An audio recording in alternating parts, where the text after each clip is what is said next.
no matter how much life is throwing at you, no matter how many problems you're dealing with, no matter how much is going wrong, there is always going to be someone out there who would trade their life for yours.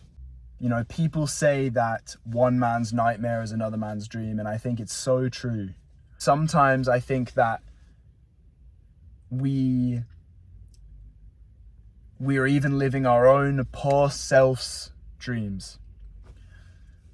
Sometimes you forget that the life that you have currently is something you literally dreamt of when you were younger, or even a couple years ago, or whatever. So it's not just with other people, sometimes it's with yourself. But yeah, I just think you really, really always keep that in your head. I heard somebody say that the other day, and I kind of had forgotten that myself, I think. Again, it's not to say that you're not facing problems. At the end of the day, whatever is the worst thing that's happened to you in your head is the worst thing that's happened to you. And it doesn't mean much for another person to come around and say, oh, that's nothing because look what I've been through. Because at the end of the day, it's your life and you're going through whatever you're going through. And just because on paper it might not look as complex or as deep as another person,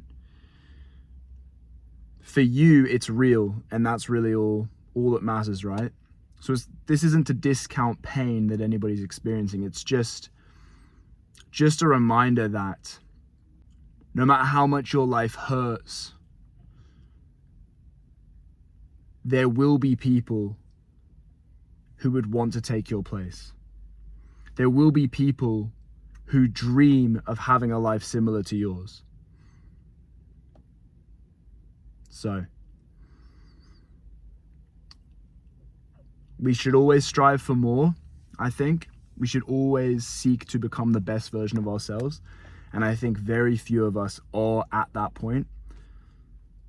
So we should always seek to improve, but don't let that hunger to improve, don't let that ambition blind you of the gratitude that you should hold for the things that you do have. And by the way, sometimes this isn't even the case with struggles that you're facing. Sometimes your life might not be hard. You might just have a job that you don't like. You might live in a place that you don't like.